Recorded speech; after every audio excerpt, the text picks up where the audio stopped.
Assalamualaikum warahmatullahi wabarakatuh. Mahasiswaku dimanapun Anda berada, baiklah kita lanjutkan perkuliahan kita di mata kuliah asas teknik mengenai contoh perhitungan yang lain mengenai kesetimbangan energi.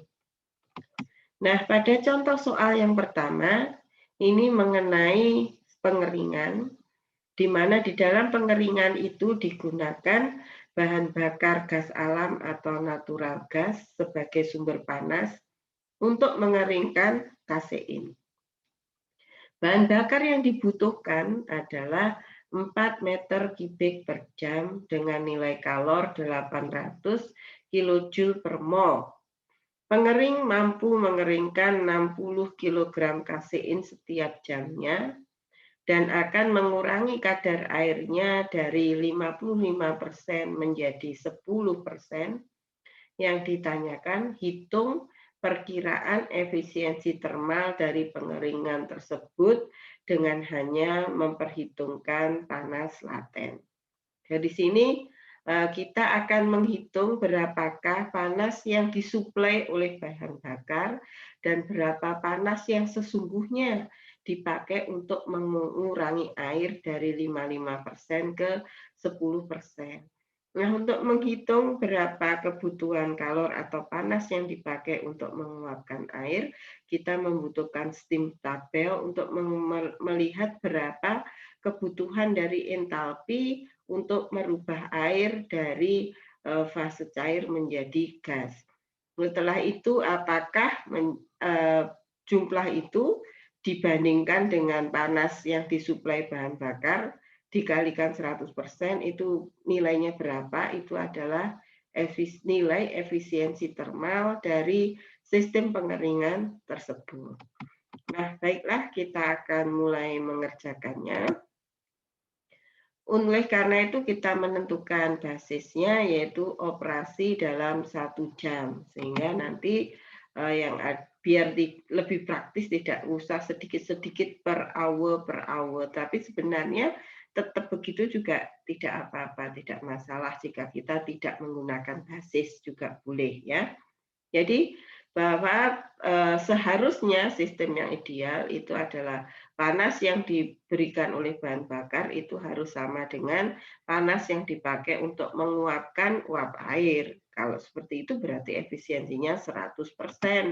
Tetapi sering sekali hal tersebut tidak terjadi karena sistem pengeringan itu ada kebocoran misalnya dari energinya, ya tidak selalu sistem itu tidak mungkin terisolasi kalau dalam proses pengeringan.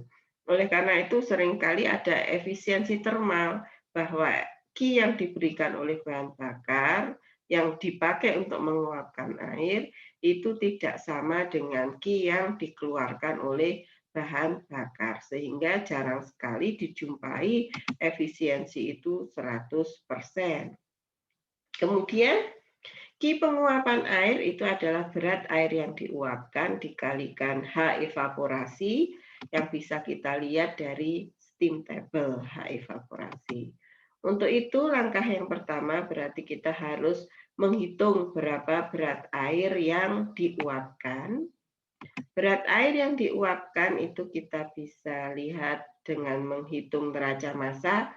Tentunya ini Anda sudah pelajari di perkuliahan sebelumnya mengenai neraca massa, di mana sistem pengeringan itu kita gambarkan seperti ini, yaitu bahwa kasein masuk seberat 60 kg dengan kadar air 55% dan keluar dengan kadar air 10%, di mana ada air yang menguap di bagian sini, sehingga bisa kita gambarkan secara total neraca massanya adalah A itu sama dengan B plus C, di mana nilai A-nya itu 60 kita masukkan, sehingga 60 itu sama dengan B plus C.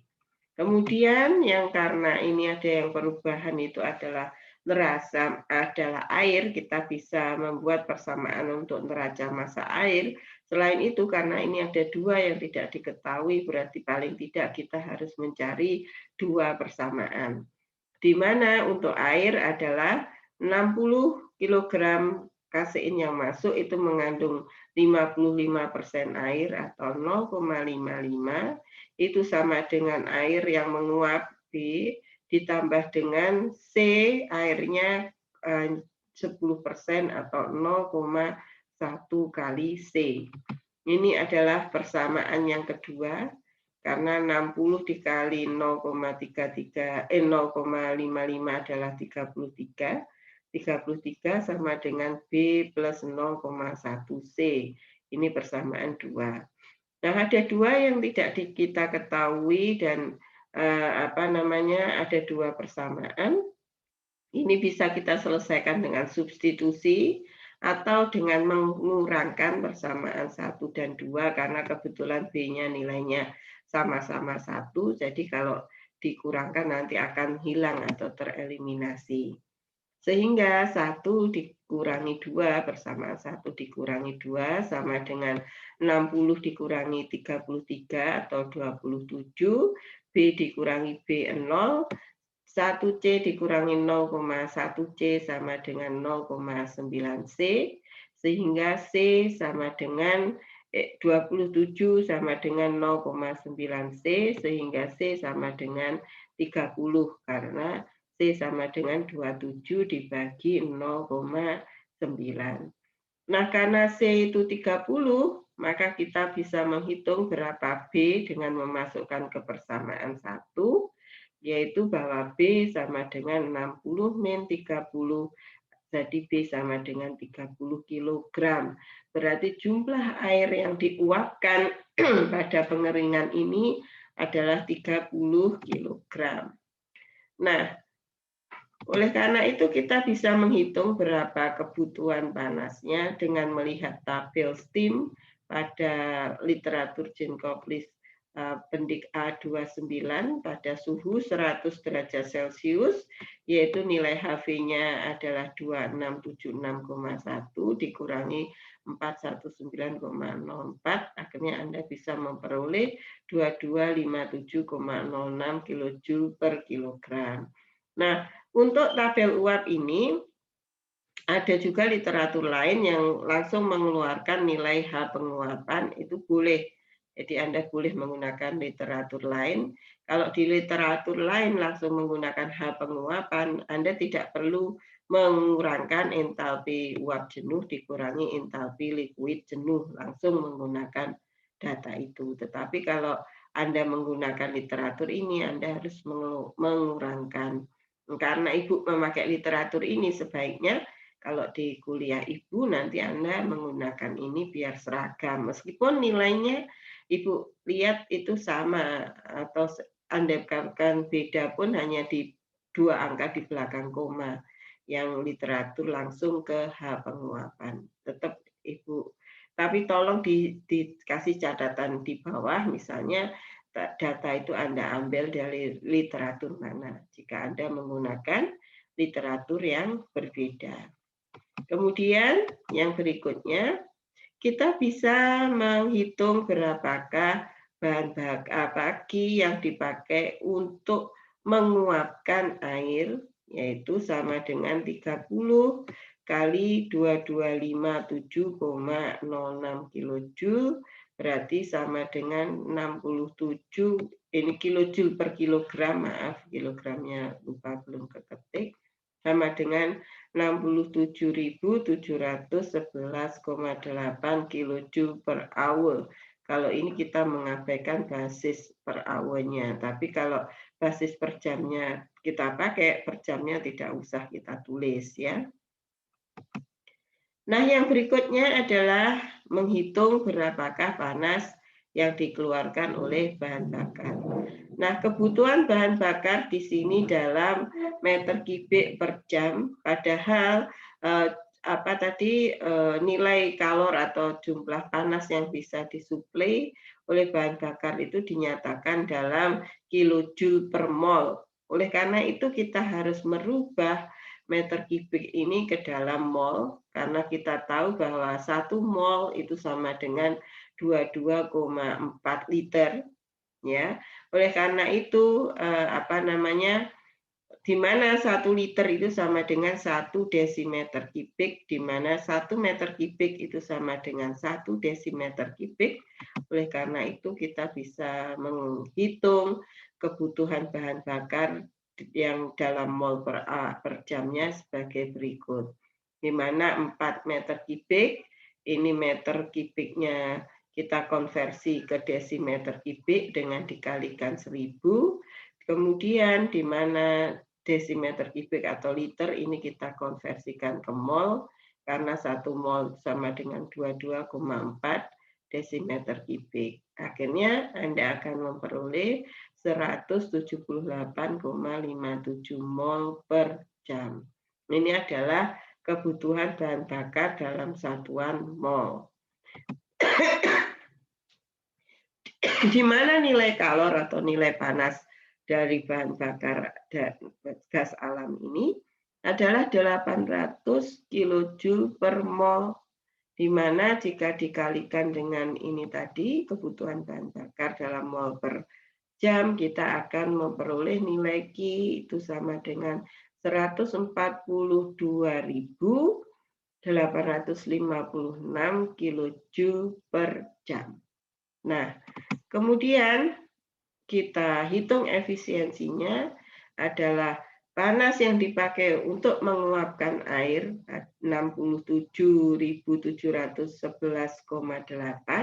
dibagi dengan panas yang dikeluarkan oleh bahan bakar sebesar 142.856. Ternyata efisiensi dari pengeringan itu di bawah 50% atau 47,4%. Nah, sering sekali soal itu kadang-kadang kebalikan dari kondisi ini yang sering terjadi di lapang, bahwa kita sudah mengetahui berapa air yang akan kita uapkan, kemudian kita sudah mengetahui efisiensi daripada ini pengeringan, dan kita sudah mengetahui berapa nilai kalor dari bahan bakar, tapi yang ditanyakan justru berapa kebutuhan bahan bakarnya. Yang sering terjadi, yang sering kita aplikasikan pada kondisi lapang yang sering seperti itu. Jadi kita justru ingin mencari berapa kebutuhan bahan bakar untuk mengeringkan suatu bahan dari konsentrasi A ke konsentrasi B. Begitu. Nah, baiklah. Kita akan lanjutkan ke contoh soal yang nomor 2, yaitu mengenai pendinginan. Di mana yang didinginkan di sini adalah 10.000 lembar roti tawar dengan berat per lembarnya 0,75 kg, di mana roti tawar ini 36%-nya adalah air, sehingga yang 64% itu adalah tepung. Di mana roti itu akan didinginkan dari suhu 18 derajat Celcius menjadi minus 18 derajat Celcius. Hitunglah kebutuhan energinya setiap jam jika waktu total pendinginan itu maksimum 6 jam. Di mana diketahui roti mengandung 36% air, di mana CP air pada titik begunya di atas titik begunya 4,2 kJ per kilogram derajat Celcius, dan CP air di bawah titik begunya 2,1 kJ per kilogram derajat Celcius, di mana CP tepung itu diketahui 0,84 kJ per kilogram derajat Celcius, dan entalpi pembekuan itu adalah 335 kJ per kilogram, dan titik beku diketahui minus 2 derajat Celcius dalam kasus roti tawar ini. Nah, yang harus kita perhatikan berarti di sini ada 3 kondisi. Ada penurunan suhu dari 18 ke minus 2, kemudian ada pembekuan, dan kemudian penurunan suhu dari minus 2 ke minus 18. Tetapi yang harus kita perhatikan di sini yang mengalami pembekuan itu hanya air saja. Sedangkan tepung dan air tepung itu hanya mengalami penurunan suhu dari 18 ke -2 dan turun lagi ke -2 ke -18. Jadi untuk tepung dia hanya mengalami 2 kali perhitungan, yaitu penurunan suhu dari 18 ke -2 dan dari -2 ke -18. Sedangkan untuk pembekuan yang membeku hanya air, tepungnya tidak mengalami pembekuan. Oleh karena itu bisa digambarkan seperti ini, bahwa Qi total itu adalah Qi untuk menurunkan suhu air dan tepung dari 18 ke -2, kemudian suhu pembekuan air, Qi pembekuan air, dan terakhir adalah Qi untuk menurunkan suhu tepung dan air dari -2 ke -18. Nah, Qi total itu merupakan penjumlahan dari Qi1 plus Qi2 plus Qi3, di mana kita akan menghitung masing-masing bagiannya, yaitu Qi1, Qi2, dan Qi3. Nah, Qi1 itu kita harus menghitung dulu berapa Cp daripada roti tawar yang terdiri dari Cp air, yaitu 4,2 kita kalikan fraksinya atau 0,36, kemudian Cp roti tawar 0,85 dikalikan fraksinya. Nah, sini harus kita perhatikan pada Qi1 kita masukkan di sini adalah Cp air di atas titik bekunya atau 4,2 dan hasilnya adalah 2,056 kJ per kilogram derajat Celcius. Nah, kemudian ini adalah nilai Cp, kita bisa menghitung berapa nilai Qi1. Qi1 adalah 10.000 lembar roti tawar dikalikan beratnya per lembar. Ya, ini tidak usah kita bagi lagi ke fraksi tepung dan air karena Cp-nya ini sudah merupakan Cp gabungan, yaitu dikali dengan 2,056, terus kemudian dikali dengan suhu -2 dikurangi 18 karena berubah dari 18 ke -2. Akhirnya akan dihitung nilainya Qi1 sebesar -308.400 kJ. Nah, di sini Anda boleh menghitung satu-satu, misalnya Qi untuk menurunkan suhu tepung dan Qi untuk menurunkan suhu air, Anda hitung satu-satu tanpa Cp-nya digabung boleh. Atau Cp kita gabung, baru kita menghitung total penurunannya juga boleh, ya, terserah. Tetapi hasilnya akan kurang lebih sama, ya. Nah, kemudian kita akan menghitung Qi2 karena yang membeku hanyalah air. Akhirnya yang di sini dihitung adalah berat airnya saja, yang merupakan 0,36% dari berat roti tawar total, yang merupakan perkalian dari 10.000 dikalikan 0,75. Nah, dikalikan H freezing, karena freezing itu melepas panas, maka tandanya minus, ya. Oleh karena itu hasilnya akan menjadi minus 904.500 kilojoule. Itu adalah nilai Qi2 atau panas yang dipakai untuk yang dilepas ketika terjadi pembekuan air. Nah, yang berikutnya adalah Qi3. Qi3 itu adalah panas yang diperlukan untuk menurunkan suhu air dan tepung dari -2 ke -18. Tetapi oleh karena itu kita harus menghitung Cp gabungan dari tepung dan air. Nah, air di bawah titik beku memiliki nilai Cp yang berbeda, yaitu 2,1, sedangkan di atas titik beku 4,2, ya.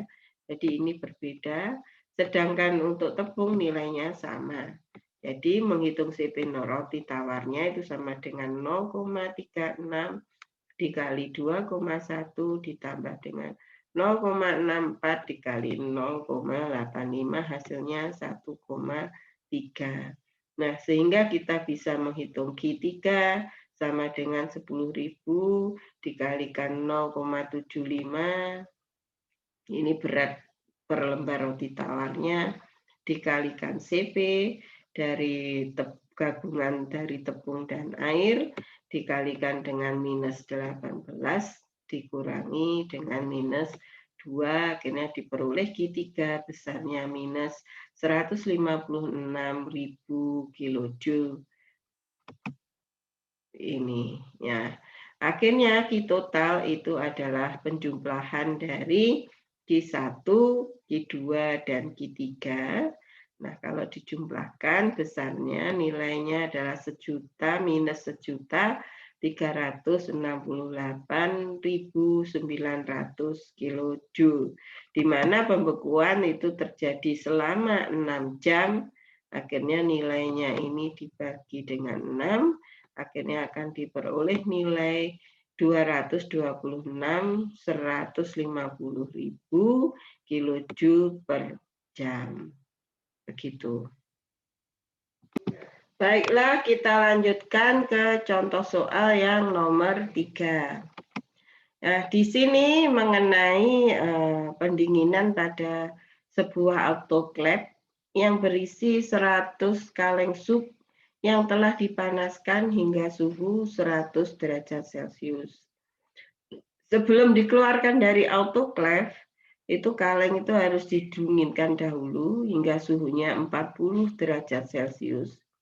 Di mana pendinginan itu menggunakan air yang masuk pada suhu 15 derajat dan akan keluar pada suhu 35 derajat Celcius. Di mana kapasitas panas dari sup dan kaleng adalah 4,1 kilojoule per kilogram per derajat Celcius dan 0,5 kilojoule per kilogram derajat Celcius. Jadi yang sup yang 4,1, yang kaleng yang 0,5. Berat daripada tiap kaleng adalah 60 gram dan berat sup di dalam kaleng itu adalah 0,45 kilogram sup. Jadi totalnya sekitar setengah kilo berat dari kaleng dan supnya. Nah, diasumsikan panas yang dikandung dinding dari autoclave pada suhu di atas 40 derajat Celcius itu adalah 16.000 kilojoule dan tidak ada panas yang hilang melalui dinding. Atau dengan kata lain, dinding daripada autoclave itu juga akan mengalami pendinginan oleh air yang masuk. Jadi energi yang dimasukkan oleh air itu juga harus dipakai untuk akan juga terpakai untuk menurunkan suhu dinding daripada autoclave otomatis karena dinding itu akan kontak dengan air yang masuk. Nah, oleh karena itu diasumsikan berat air pendingin itu adalah W, ya, berat air yang dibutuhkan itu W, dan suhu reference di sini Ibu menggunakan 0 derajat Celcius, tapi ini soal ini Ibu ambil dari literatur Early, Unit Operation in Food Processing, itu dia menggunakan suhu referensinya 40 derajat Celcius. Ternyata hasilnya dengan yang Ibu hitung tidak terlalu jauh berbeda. Karena seperti yang sudah Ibu sampaikan sebelumnya, Ibu lebih suka menggunakan suhu referensi itu 0, meskipun nanti dan perhitungannya akan lebih rumit daripada menggunakan salah satu suhu terendah dari sistem ini. Tetapi Ibu lebih suka 0 karena tidak confuse, tidak usah berpikir lagi berapa ya berapa gitu. Nah, untuk Anda silahkan bebas, Anda bisa lihat langsung ke literaturnya dari Early Unit Operation in Food Processing, nanti Ibu ajari cara melihatnya. Nah, berikut bahwa sesuai dengan hukum kekekalan energi, bahwa energi yang masuk itu sama dengan energi yang keluar, di mana energi yang masuk itu berasal dari kaleng sup pada suhu 100 derajat Celcius, di mana air pendingin juga air pendingin pada suhu 15 derajat Celcius, dan panas dari dinding autoclave. Kemudian energi yang keluar itu adalah kaleng dan sup pada suhu 40 derajat Celcius dan air pendingin pada suhu 35 derajat Celcius. Baiklah, kita hitung satu-satu, yaitu panas dari kaleng yang masuk dengan ini referensinya 0 adalah 100 dikalikan CP kaleng berat kaleng dikalikan dengan CP kaleng dikalikan dengan 100 min 0 adalah 3000 kilojoule. Kemudian panas dari sup yang masuk itu adalah 1000 kaleng dikalikan berat supnya 0,45 per kaleng dikalikan dengan CP sup dikalikan dengan 100 min 0 sebagai suhu reference. Hasilnya adalah 184.500 kilojoule. Kemudian yang berikutnya adalah panas dari air pendingin yang masuk atau energi dari air pendingin yang masuk adalah berat air pendingin dikalikan CP air dikalikan suhu pendingin masuk dikurangi reference, akhirnya akan diperoleh nilai W dikalikan 63 atau 63 W. Nah, kemudian energi yang masuk kalau dijumlahkan adalah 3000 ditambah 185.000 ditambah dengan 63 kali W ditambah dengan 16.000. Ini berasal dari dinding autoclave tadi yang Ibu sudah uraikan sebelumnya. Sehingga akan diperoleh energi yang masuk adalah 203.500 ditambah dengan 63 W. Ini satuannya dalam kilojoule. Nah, kemudian panas dari kaleng yang keluar, kita akan menghitung berapa energi yang keluar, itu adalah 100 dikalikan berat kaleng, dikalikan CP kaleng, dikalikan dengan suhu daripada kaleng keluar 40, dikurangi suhu reference atau 0 adalah 1200 kilojoule. Kemudian panas daripada sup yang keluar itu adalah 100 dikalikan dengan 0,45 dikalikan dengan CP sup dikalikan suhu daripada sup atau kaleng keluar dikurangi reference sama dengan 73.800 kilojoule.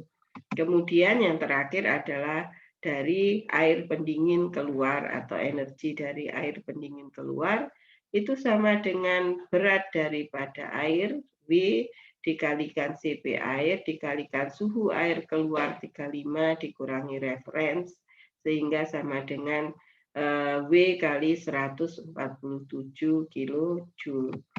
Nah, akhirnya energi yang keluar dijumlahkan dari panas dari kaleng, panas dari sup, dan dari air pendingin, itu akan diperoleh nilai 75.000 ditambah 147 W. Akhirnya kalau kita buat persamaan, bahwa energi yang masuk sama dengan yang keluar, kita akan memperoleh persamaan ini. Dan hal ini akan memungkinkan kita untuk menghitung berapa W, karena W-nya itu akan kita kumpulkan ke sebelah kiri menjadi 147 min 63 kali W, dan yang angka ini kita kumpulkan ke kiri, yaitu 203.500 dikurangi 75.000. Akhirnya kita akan memperoleh nilai W sama dengan 1.529,8 kilogram. Begitu. Baiklah, untuk yang berikutnya, ini adalah contoh soal gabungan pembekuan dan penguapan. Jadi ada jus tomat beku di thawing, setelah dia cair dia dipanaskan. Setelah dipanaskan, airnya diuapkan sehingga akan diperoleh jus tomat dalam suhu yang lebih tinggi atau yang panas. Di sini sudah diketahui berapa panas jenis jus tomat gabungan. Jadi Anda tidak perlu menghitung satu-satu fase airnya dan padatannya. Nah, untuk ini bisa Anda silahkan dikerjakan sebagai tugas dan dikumpulkan melalui link sister yang sudah Ibu sediakan. Saya kira cukup sekian dulu kuliah dari Ibu. Sampai ketemu di pertemuan selanjutnya. Semoga ilmu yang Ibu berikan hari ini bisa bermanfaat buat Anda. Wassalamualaikum warahmatullahi wabarakatuh.